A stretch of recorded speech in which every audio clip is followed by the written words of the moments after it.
The apocalypse has arrived, faced with the sudden zombie virus outbreak. Me boyfriend Mao, Bufin, not only took my last half-pack of biscuits, but also got into another woman's car without looking back.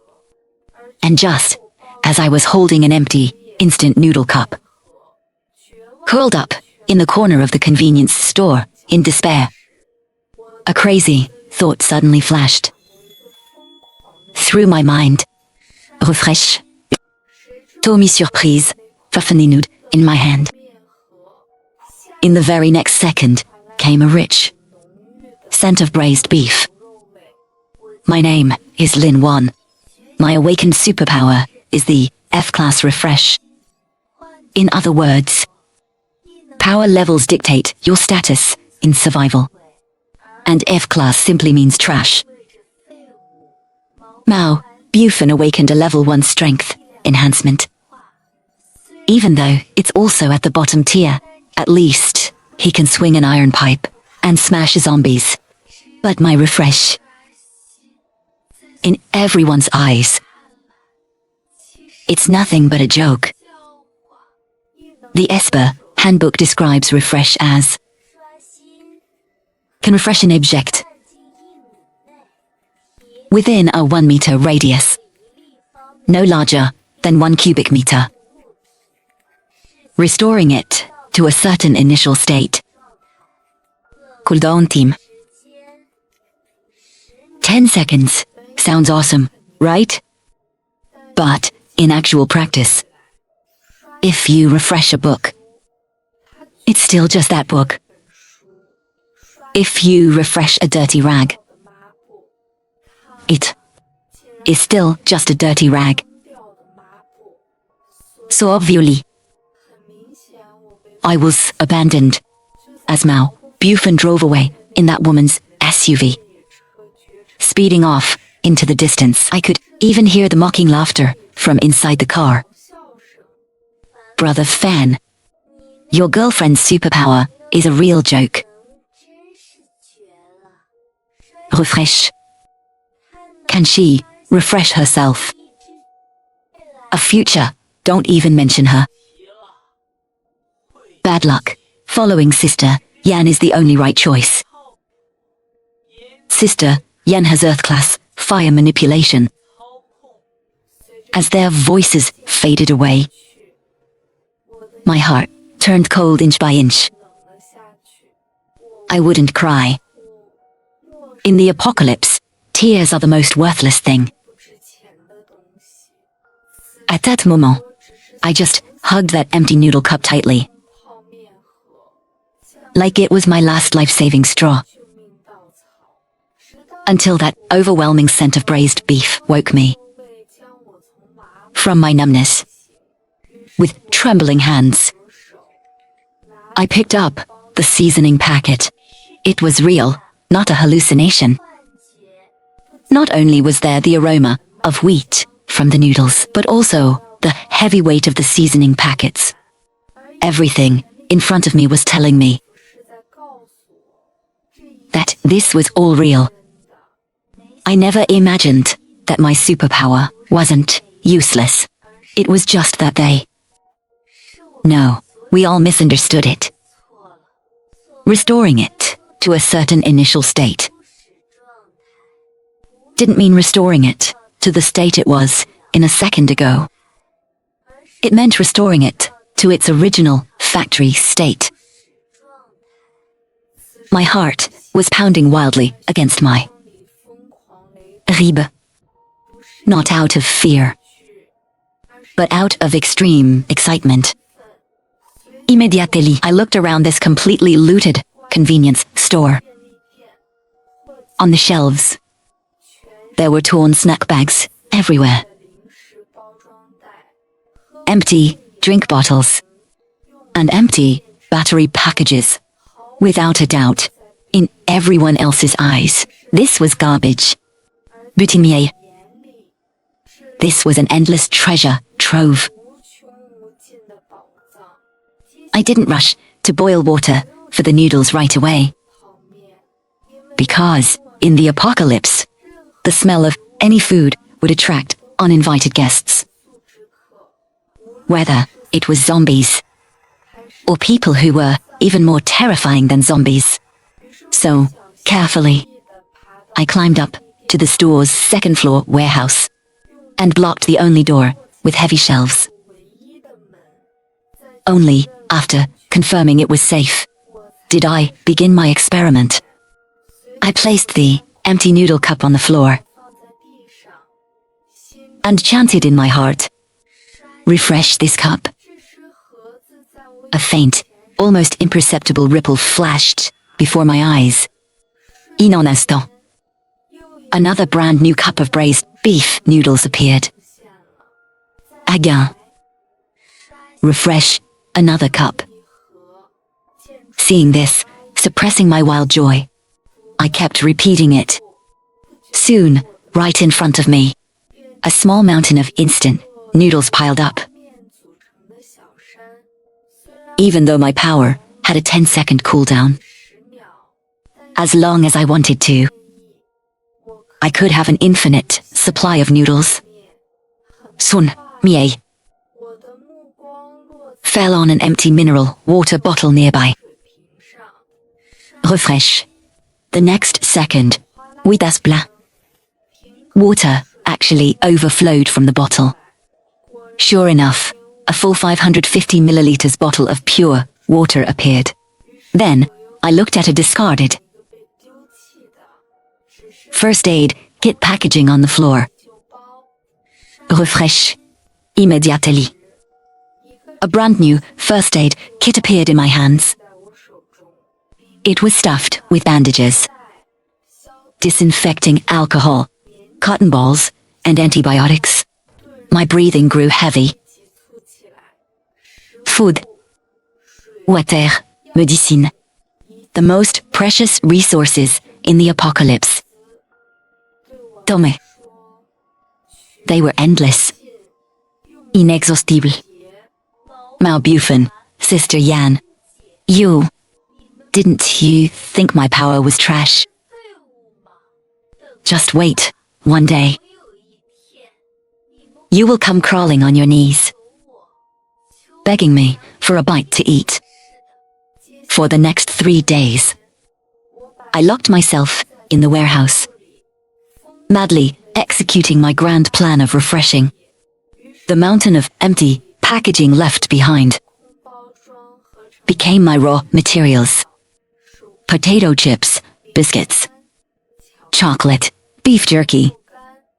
Every single thing that could fill a stomach was refreshed by me into fresh, delicious food, plus various drinks. And mineral water filled up half a corner of the room. Finally, I found a pile of empty battery packaging. Enduit at hundreds. Brand new AA and AA batteries. Even a discarded, broken flashlight was refreshed back to its factory state. The beam was so bright it could blind someone. But most importantly, I found an empty portable gas canister. Refresh. Immediately. A heavy weight hit my hands. I now had a full canister of gas, paired with a portable camping stove I found in the store. I could finally have a hot meal. First, I closed all the windows in the warehouse and sealed the door cracks with tape. Then, I boiled a pot of water, tore open 3 seasoning packets, and carefully dropped the noodles in. When that long-lost, piping hot, rich aroma of noodles hit my nose, my tears finally couldn't help but fall. I devoured the food while crying. Since the apocalypse began, this was the most satisfying, most comforting meal I'd ever had. After I was fully fed and hydrated, my physical strength recovered and my mind started racing. Hiding here forever wasn't an option. If the zombies mutated, they would break in sooner or later. Or I'd be discovered by other survivors. I had to find a safer stronghold. And I needed weapons. So I packed up all my supplies, filling to massive hiking backpacks. Then I cracked the door open slightly to observe the outside world. On the streets below, several zombies were wandering aimlessly. I took a deep breath and tightened my grip on a fruit knife I had refreshed to be razor sharp. It was time to hit the road. Fortunately, leaving the store went relatively smoothly. I used the complex alleys behind the store to avoid most of the zombies. Even if I occasionally encountered a lone one, I just grabbed a refreshed, full can of cola and smashed it hard at them while they stumbled. I would finish them off with the knife. My destination was Lanwon Community in the west. It was a famous, high-end residential area in the city. Not only did it have a solid security system, but the walls were also high and thick. In the early days of the apocalypse, it should be able to hold out for a while, but more importantly, my parents' house was there. When the apocalypse hit, I was at school, so I lost contact with them. Surviving and finding them was my only driving force. The city was completely paralyzed by now. Abandoned cars blocked every main road, so I had to travel on foot. I bundled myself up tightly and stuck to the shadows, acting like an inconspicuous rat, even though I had infinite food in my bag. Déchier secret was something I dared not tell anyone. At dusk on the third day, I finally reached the outskirts of Lanwon Community. Outside the complex, the towering iron gates were not only shut tight, but also reinforced with barbed wire and barricades. I could even vaguely see someone standing guard on the wall. This place had indeed become a survivor stronghold. I hid from a distance and observed for a long time, realizing that one had to go through their interrogation to enter the community. So I adjusted my backpack, hid the majority of my supplies in a concealed sewer drain, and kept only 2 bottles of water and half a pack of biscuits. Pretending to be an ordinary refugee, I walked towards the front gate. Halt, who goes there? A harsh voice came from the top of the wall. I immediately raised my hands, look edupe, and showed a face intentionally smeared with dirt. I'm a resident here. My name is Lin Wan. My family lives in Building 17. The person on the wall went silent for a moment, then picked up a walkie-talkie, seemingly verifying something. A moment later, the iron gate creaked open just a crack. A man holding an iron pipe, with a highly vigilant expression, walked out. ID card, he demanded sternly, hearing his command. Premier pulled out the ID card I had prepared in advance and handed it over. He glanced at it, then looked me up and down. Just you, alone. I was robbed on the way. I lowered my head, my voice laced with just the right amount of choking back tears and fear. This is all the food I have left. The man frowned, clearly a bit skeptical, But looking at my scrawny figure and my pitiful appearance, he eventually lowered his guard. Come in, but remember the rules of the community. All newcomers must hand over half of their supplies to be centrally distributed. My heart sank for a moment. Good thing I came prepared. I nodded obediently and handed him 1 bottle of water and a quarter pack of biscuits. The man took the items, a flash of disdain crossing his eyes. But he still waved me through. Entering the community, the sight inside made me breathe a small sigh of relief. Although the atmosphere was tense, there was at least some order. People were patrolling, and others were fortifying the defenses. An older woman at the registration desk told me that the community was now managed by a man named Brother Zhang. He used to be the property manager here. After the apocalypse, he awakened earth element abilities and organized a defense squad to protect everyone. Alrus could receive a daily portion of food based on their contribution. To get more, one had to join the patrol squad or the logistics team. Using physical weakness as an excuse, I didn't join any team for now. My priority was finding my parents. With an anxious heart, I ran all the way to Building 17, but when I stood at my front door, what I saw was a violently broken open security door and a thoroughly ransacked mess inside. Nobody was home. My heart instantly sank to the bottom. I rushed inside, frantically calling out for my mom and dad, but the only response was dead silence. I collapsed onto the floor. An unprecedented sense of loss and terror gripped me.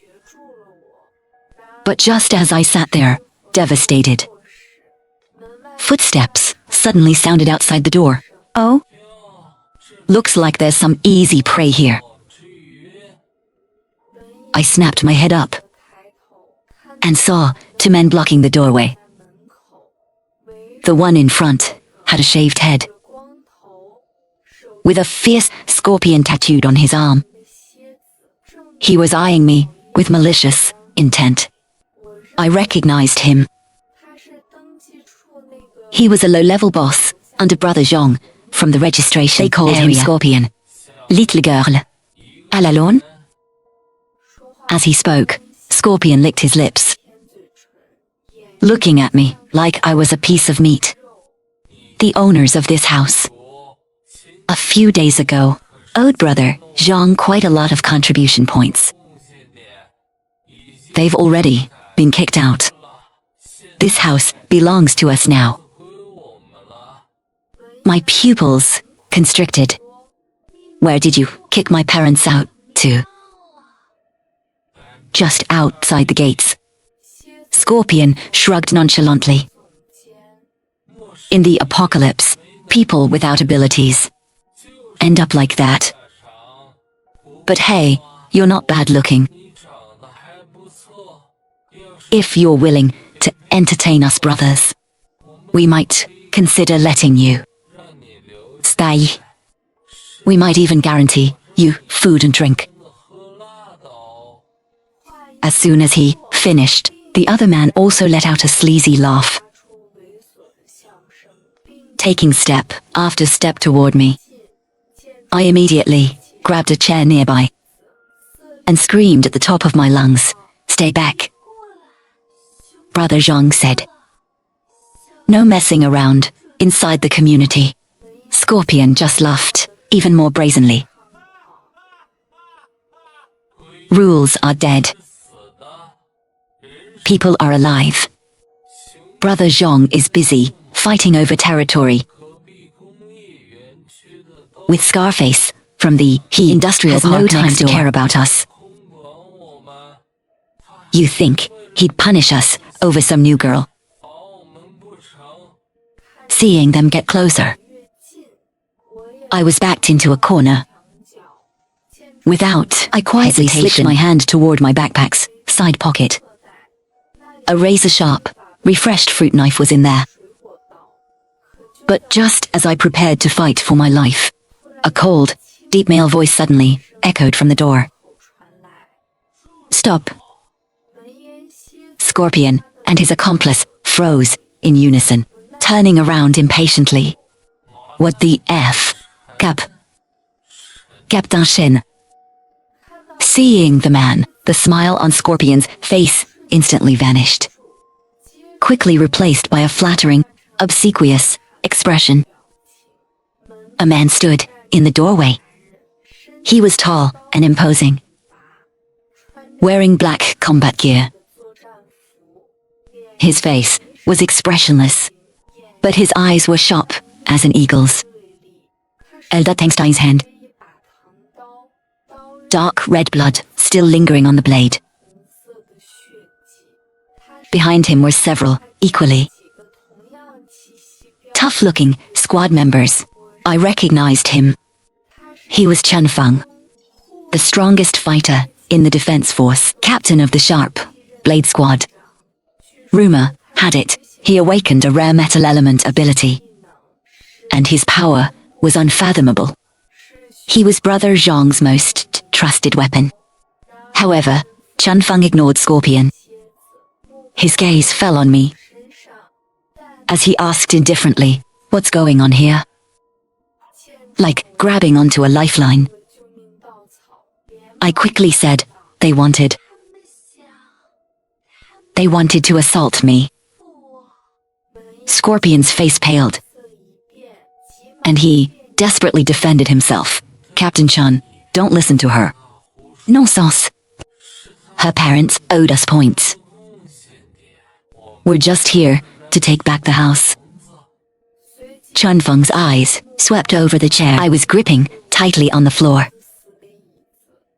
then glanced at the undisguised lust on the two men's faces. His gaze grew several degrees. Does taking back a house require two grown men? And blocking the doorway. Though his voice wasn't loud, it carried undeniable oppressive aura. Cold sweat beaded on Scorpion's forehead. He stammered, unable to form a sentence. Chan Feng spit out one word. "J'ai lost." As if granted amnesty, Scorpion and his crony fled with their tails between their legs. With the crisis averted, my tense body relaxed, and I almost collapsed. Chan Feng looked at me, brows slightly furrowed. "You're new. What's your name?" "Lin Wan. Stay away from those guys, in the future." With that, he turned to leave. I hurriedly stopped him. He turned his head back, eyes questioning. I gathered my courage and asked, "Captain Chan, do you know where my parents were driven to?" "Their names are Lin Bai and Wang Chunmei." Chan Feng thought for a moment. "I have some impression of them." Brother Zhong rounded up everyone without abilities, or who were old, sick, and couldn't do heavy labor, and drove them to the abandoned factory outside the north gate. He called it letting them fend for themselves. My heart violently seized. The abandoned factory. A place like that had no food, no protection. It was no different from a death sentence. "Thank you, Captain Chun." Chan Feng merely gave me a look. and left with his men. After they were gone, I immediately closed the door. I had to go to the North Gate factory. I had to find my parents. But right now, I needed power. Miei Felon. The iron pipe left behind by Scorpion. It was covered in rust, and even slightly bent. I placed my hand on it. Refresh, with a flash of light. A brand new, gleaming steel pipe appeared in my hand. But clearly, this wasn't enough. I ran into the kitchen and found a set of outdoor survival tools my dad used to collect. There was a multifunctional entrenching shovel, a survival hatchet, and a combat knife. They were all a bit dull from long periods of disuse. Refresh. Refresh. Refresh. 3 pieces of cold, deadly weaponry instantly returned to their sharpest, factory new state. First, I strapped the knife to my calf. Then I slotted the shovel and hatchet onto the sides of my backpack. Finally, holding the steel pipe in my hand, I thought, from today onward, I am no longer that Linwon who needs others to protect her. As night fell, I took advantage of the gap in patrol shifts and quietly slipped to the North Gate. Indeed, it was much more desolate here than the front gate. Only 2 guards were yawning while keeping watch. I didn't alert them. Instead, I found a blind spot in the cameras. Using a freshly refreshed climbing rope, I easily scaled the 3-meter-high wall. Outside the wall was a barren wasteland. In the distance, the silhouette of a factory could be seen, like a silent beast of steel. Not only was the air thick with the smell of rot, but occasionally, low growls of zombies could be heard. I gripped my steel pipe, lowered my body, and quickly crept toward the factory. There were quite a few zombies along the way. After much effort, I reached a broken wall outside the factory, only to see that at the factory gates at least a dozen zombies were gathered. They seemed attracted by some noise, and were frantically bashing against the iron gates. From inside the gates, faint cries and screams could be heard. Knowing my parents were inside, I was burning with anxiety, but reason told me not to charge in blindly. I observed my surroundings and noticed that on the side of the factory, high windows about 4 meters off the ground. Maybe I could get in from there. I picked up a rock and threw it with all my might at an abandoned car far away. Clanche! The rock smashed into the car window, making a loud noise. The zombies at the gate were immediately attracted. They turned around and shambled toward the source of the sound. Taking this opportunity, I sprinted to the wall beneath the windows. I pulled out a grappling hook from my bag and swung it hard. The hook caught firmly on the window ledge. I nimbly shimmied up the rope. However, just as I was about to reach the window, one zombie seemed to notice something was off. It snarled and lunged toward me. My heart clenched. Using both hands and feet, I scrambled through the window and tumbled into the factory interior. It was a massive production workshop. Rusted machinery and scattered parts were everywhere.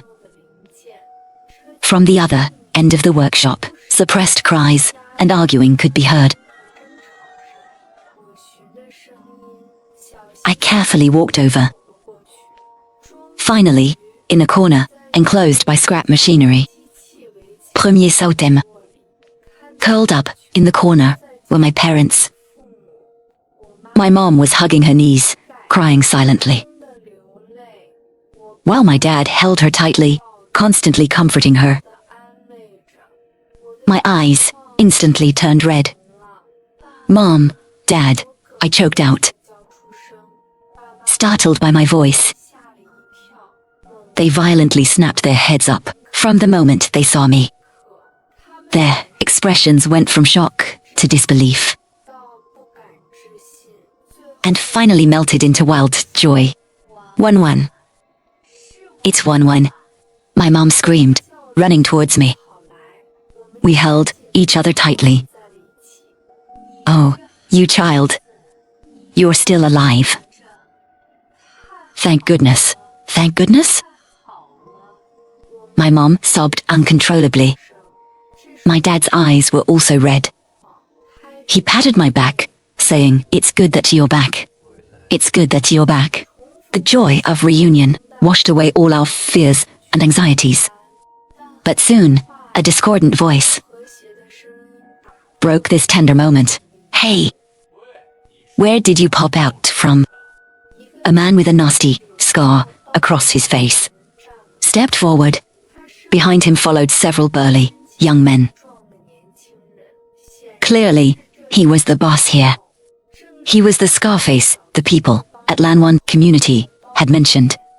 He stared at my bulging backpack with greedy eyes. "Little girl, you've got some skills. Managing to run all the way here alone. What's in the bag? Take it out and let everyone see." I shielded my parents behind me and looked at him coldly. "This is my stuff." "Your stuff," Scarface scoffed. "Arunder. There is no your stuff. Only my stuff. If you're smart, hand over the bag. Otherwise," he shook the machete in his hand. The threat was self-evident. The thugs behind him surrounded us, glaring like hungry tigers. My dad hastily pulled me behind him and forced a placating smile at Scarface. "Boss, my daughter doesn't know any better. She only has a bit of food in there. Please don't make things hard for her. It's too late." Scarface smiled maliciously. "Now, I don't just want her bag. I want her too." As soon as he finished speaking, he reached his hand out to grab me. A cold light flashed in my eyes. The steel pipe in my hand struck out at a tricky angle, whipping fiercely right onto his wrist. Asterisk crack, asterisk a crisp, accompanied by Scarface's pig-like squeal of agony. Isris bent downwards at a terrifyingly unnatural angle. Scarface broke out in a cold sweat from the pain. With a contorted face, he roared, "UF asterisk asterisk asterisk ing hit me. Get her, grab her. I'm gonna make her wish she was dead." The thugs finally snapped out of it. Yelling and screaming, they charged straight at me. I tossed my backpack into my parents' arms and whispered, "Mom, Dad, take the bag and step back." Then, I gripped my steel pipe and met them head-on. It was over quickly. The thugs fell to the ground, groaning in pain. Scarface clutched his broken wrist, looking at me in shock and fury. "Who the hell are you?" "Ah, you an Esper too." I didn't bother answering him. I just looked at him with ice-cold eyes. Either get lost or die. Scarface's eyes darted around uncertainly. He hadn't expected to kick an iron plate like me. Just as we were in a stalemate, the factory's iron gate suddenly let out a massive, thunderous boom, followed by a second, and a third, the zombies outside were bashing the gate. The crowd inside instantly panicked. What's going on? Why are the zombies suddenly rioting? We're doomed. The gate's gonna break. Panic spread like a plague. Scarface completely forgot about me. His face changed drastically as he roared, "Quick! Get over there and hold the gate." Several thugs scrambled over, using their bodies and debris to desperately brace the crumbling iron gate. But there were too many zombies. The gate was severely dented, screeching under the pressure. It could collapse at any second. My parents were trembling in fear, holding my hands tightly. Première frenade. Glancing Oldirongat. A bold idea suddenly formed in my mind. I turned to my parents. "Mom, Dad, stay here, don't move." Saying that, I grabbed my steel pipe and, under everyone's astonished gazes, walked right up to the gate. "What are you doing? Do you have a death wish?" One of the thugs, holding the door, yelled at me. I ignored him. I walked straight to the iron gate and placed my hand directly on the cold, corroded metal. Refresh, under everyone's incredulous stares. A miracle happened. That severely battered, rusted, pitted iron gate instantly turned into a gleaming, incredibly heavy, solid steel glass door. Vim. The zombies outside slammed into it again. Butitim. The brand new steel door didn't budge an inch. It only let out a dull, muffled thud. Soon, the crashing sound ceased. The entire workshop fell into a dead silence. Everyone stared at me dumbfounded, looking at me like I was a monster. Hey, Pathy. The gate is fixed. Scarface's jaw practically dropped to the floor. He even forgot about the pain in his wrist.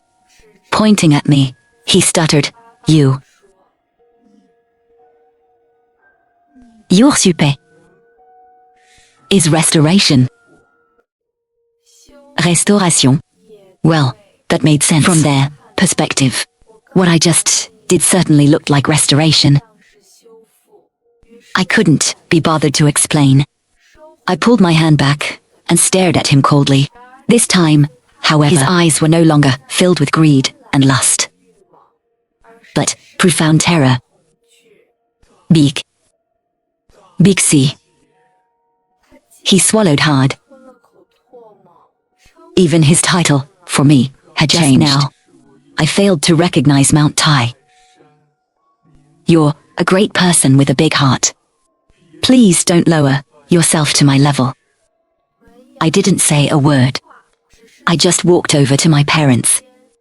My mom looked at me, her eyes filled with complex emotions. One, you. Première elle dérange.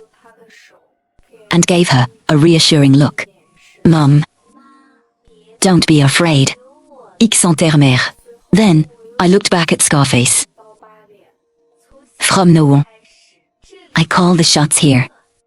Though my voice wasn't loud, it clearly reached everyone's ears. Any objections? Scarface's face twitched. Eventually, he hung his head in defeat. No objections. I never thought taking over the factory stronghold would be this easy. I organized them quickly.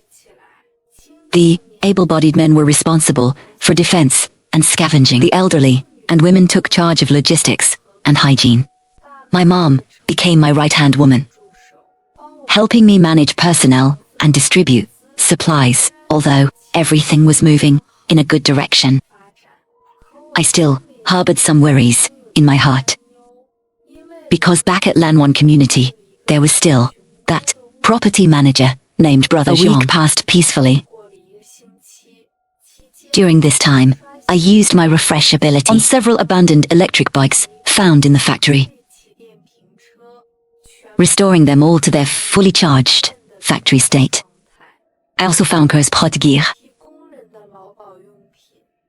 and refreshed dozens of brand new hazmat suits, hard hats, and steel-toed boots. As for weapons, besides steel pipes and axes, I had people use the factory's steel materials to forge many sharp long spears. Première ten selected squad members, which included Scarface. Looking at the fully equipped team, I gave a brief rallying speech before departure. We are not going back to beg.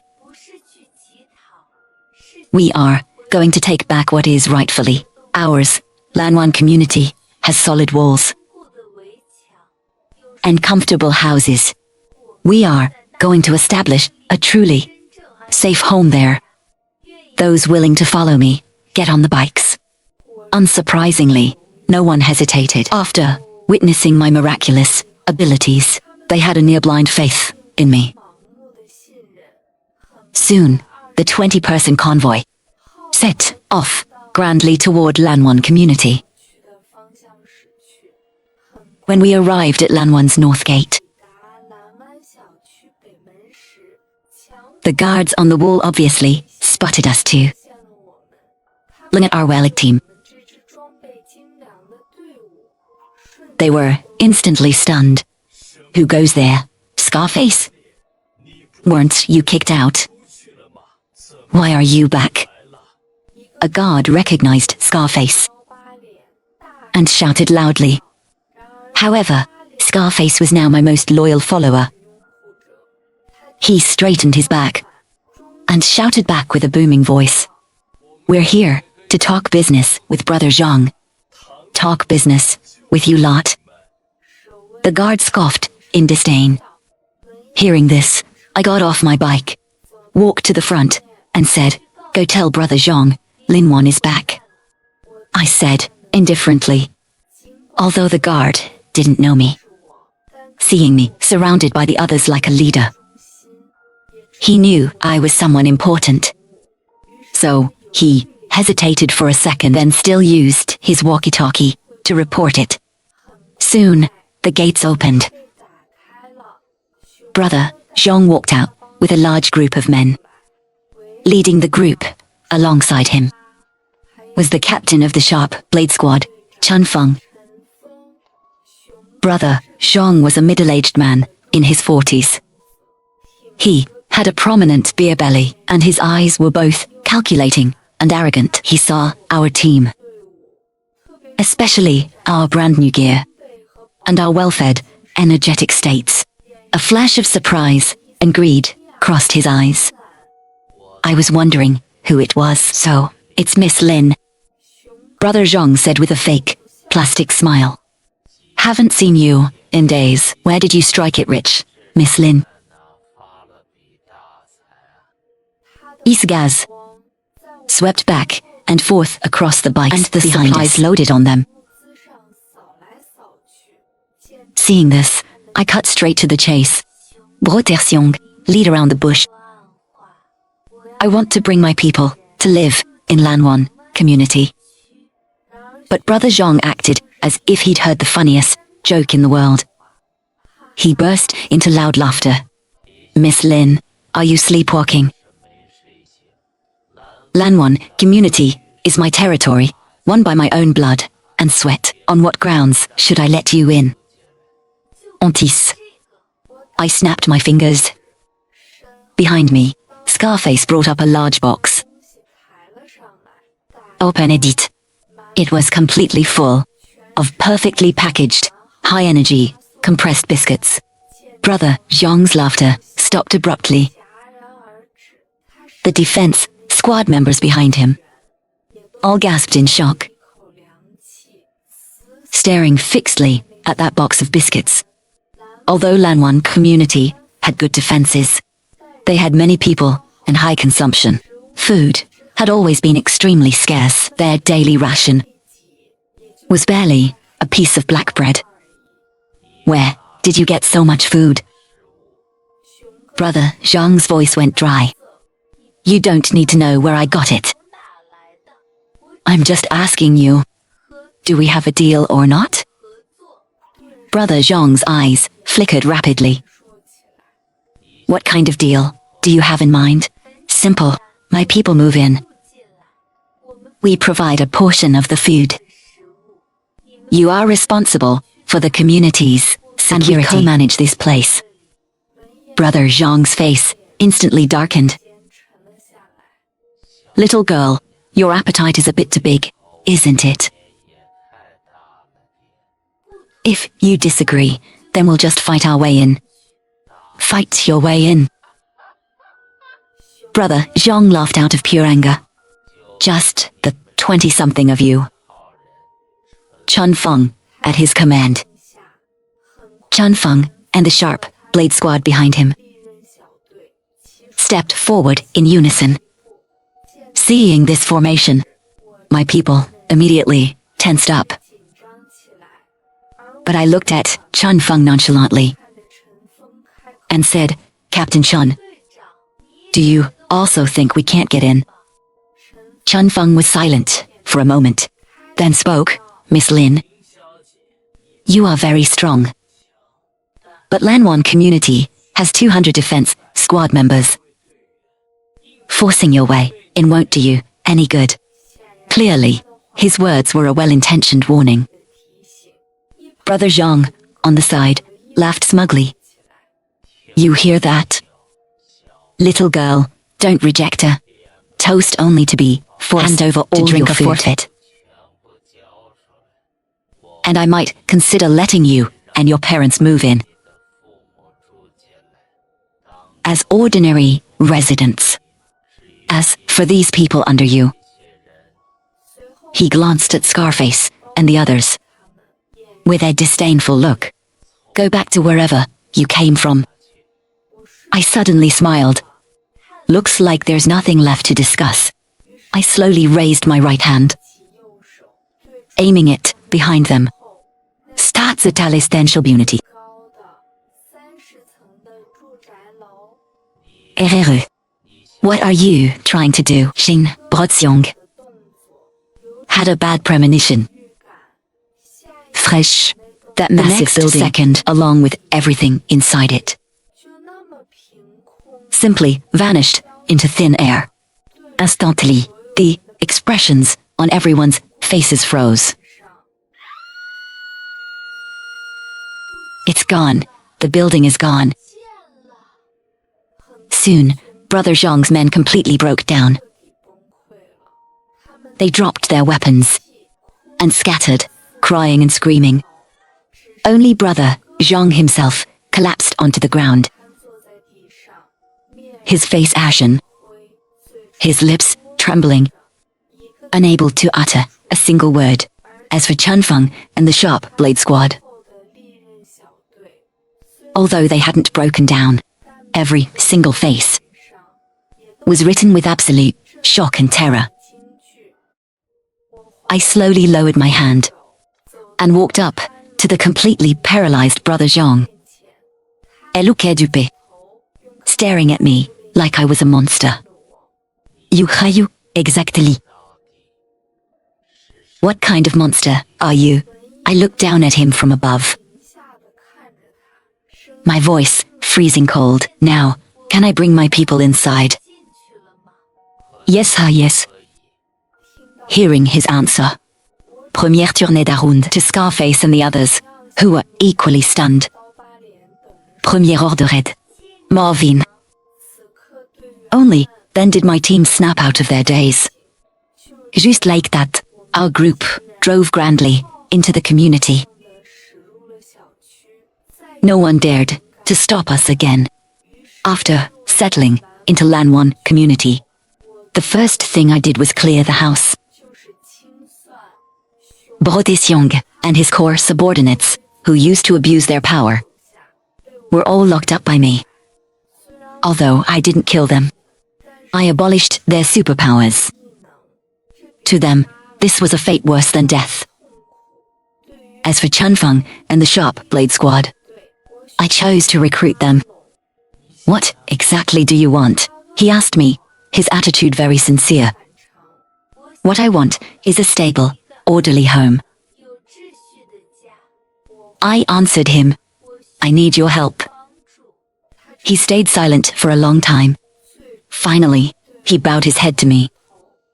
The Sharp Blade Squad, from today onward, awaits your orders. Only after successfully recruiting the Sharp did I truly control Lanwan community. Soon, I established new rules. Everyone, whether they had abilities or not, would earn food as long as they worked. However, once the base was on the right track, I started pondering a much deeper question. Where was the absolute limit of my superpower? I could refresh noodles. I could refresh a building. Then, coup le premier. Refresh a living person. Still, I found a guard who had been scratched by a zombie in battle and was already beginning to mutate. I took a deep breath and activated my power. Refresh. Instantly, a soft white light enveloped that guard. A few minutes later, he opened his eyes and looked at me in bewilderment. Wasn't I infected? I looked at his arm. The wound had completely disappeared. Première succéded. I refreshed him. I restored his body to the initial state right before he was infected. Did that mean I could save more people? Maybe then end this apocalypse. But before that, I still had one personal matter to settle. I immediately called Chunfeng over and asked him recently if there had been any news of a survivor group called Blaze. Blazbaz. That was the team of the Earth-class fire user, Sister Yan, and my ex-boyfriend, Mao Bufan. Hearing this, Chunfeng pulled up a map, pointed to a large supermarket in the east of the city, and said, according to intel, they have occupied that place. They are the largest faction in the east. Their leader is named Sister Yan, a peak Earth-class fire user. That's them. A glint of coldness flashed in my eyes. J'ai dit, tomorrow, we're going to pay a visit to our neighbors. The next day, I only brought Chunfeng and the Sharp Blade Squad, and arrived outside that large supermarket. However, our arrival immediately put them on high alert. Who goes there? State your name. Chunfeng stepped forward and shouted loudly, Lanwan base. Lanwan. Here, to pay a visit to the leader of Blaze base. The men on the wall clearly hadn't heard of my name, but they certainly knew the reputation of Lanwan base. Not long after, the supermarket doors opened. Wearing a light purple jacket, a slender woman walked out. This person was Sister Yan, and trailing behind her, fawning like a dog, was Mao Bufan. It had been a few months, and Mao Bufan seemed to be doing well for himself. Seeing me, he was taken aback for a second. Then, his face broke into an undisguised expression of mockery and superiority. Well, isn't this Linwan? What's wrong? Couldn't survive out there anymore, so you want to seek refuge with us? Hearing Mao Bufan's words, Sister Yan started to size me up, especially when she saw Chunfeng and the Sharp Blade Squad behind me. A flash of wariness crossed her eyes, but it was mostly disdain.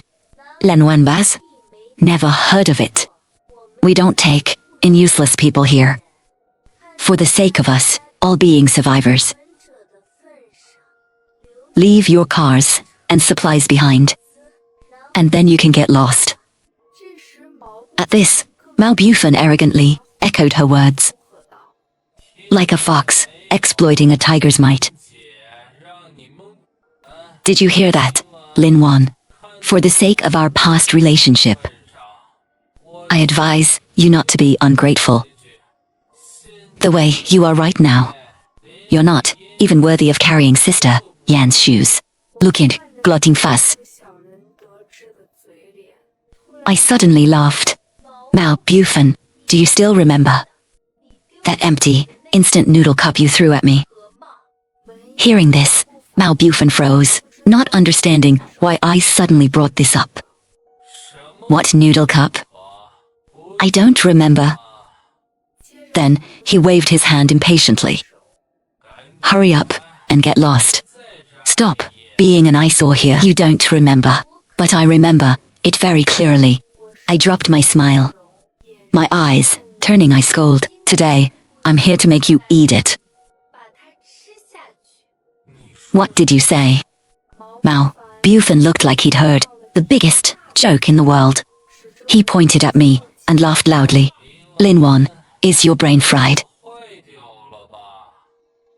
Make me eat a noodle cup. On what grounds? At ce moment, Sister Yan crossed her arms and sneered. Little girl. You Belkabi. It seems, if I don't show you some true power, you won't know how the word death is written. As soon as she spoke, a blazing fireball condensed in the palm of her hand, radiating terrifying heat. Seeing this, the members of the Sharp Blade Squad immediately fell into defensive stances. However, only Chun Feng and I remained standing right where we were, completely unfazed. Is this all you've got?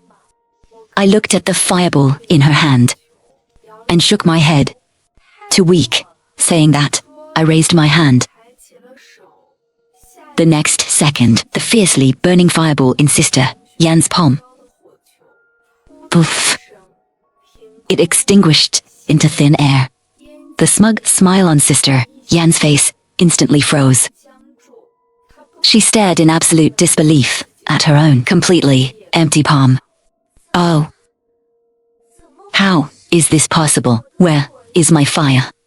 She frantically tried to gather her energy again. But no matter how hard she tried, she couldn't summon even a single spark. You? What did you do to me? Sister Yan pointed at me in horror, her voice shrill. I didn't answer her. Instead, I shifted my gaze to the completely petrified Mao Bufan. Now, on what grounds do you think I can do it? Mao Bufan's lips quivered. All the color drained from his face. Premier. Fear made it impossible for him to form a complete sentence. Bring him here. I ordered Chun Feng. Hearing the order, Chun Feng nodded. In a flash of movement, he instantly appeared in front of Mao Bufan. Chun Feng picked him up like a little chicken, dragged him over to me, and threw him onto the ground. Lan Wan. I was wrong. I was really wrong. Mao Bufan knelt on the ground, snot and tears streaming down his face as he begged for mercy. Please spare me. Back then, my mind was clouded with greed. I didn't mean it. Looking at his pathetic, ugly display, my heart felt no ripples whatsoever. Then, I pulled something out of my pocket. It was a crushed, braised beef, instant noodle cup. It was the exact same one he had thrown at me back then. I had kept it all this time. Refresh. The empty cup in my hand, instantly restored into a brand new cup of noodles. Then, I tore open the packaging, took out the noodle block, and all the seasoning packets, pouring them all out. Only the completely empty paper bowl remained. Finally, I tossed it onto the ground in front of Mao Bufan. Mao Bufan stared at the empty paper bowl on the ground, his face looking worse than a corpse. Wan, I beg you, I don't want to say it a second time. My voice carried absolutely zero emotion. Juste like that, tout fait. Mao Bufan picked up the paper bowl with trembling hands. Bite et torrentoit. Swallowing it down with his tears and snot. He looked worse than a stray dog. Seeing this, Sister Yan's legs gave out, and she dropped to her knees as well. I was wrong. Milady? I was truly wrong. Please spare my life. I am willing to submit to you. The entire blaze base is yours. She was a smart person indeed. She knew exactly when it was time to bow her head. However, I didn't even look at her. Instead, I walked up to Mao Bufan, squatted down, and whispered in his ear, remember this taste. This is the taste of betrayal. After saying that, I stood up, not sparing him another glance. Chun Feng, take over this place. I hadn't expected the downfall of Blaze Base to be even simpler than I imagined.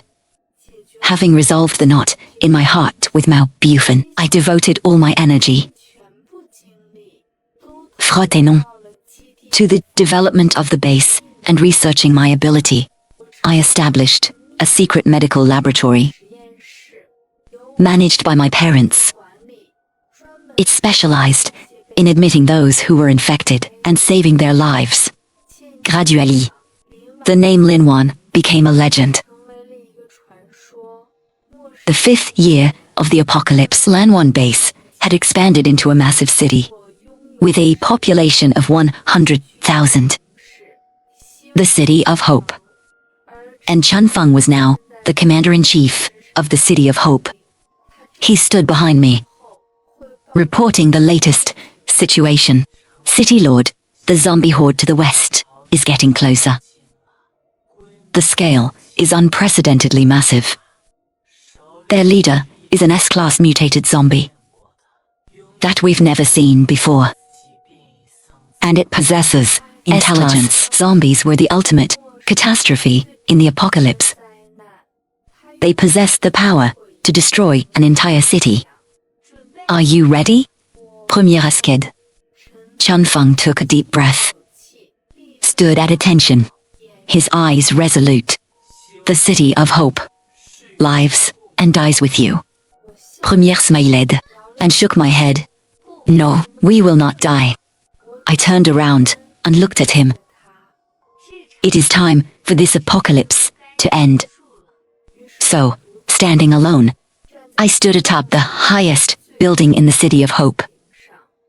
I slowly raised my hands, as if to embrace the entire world.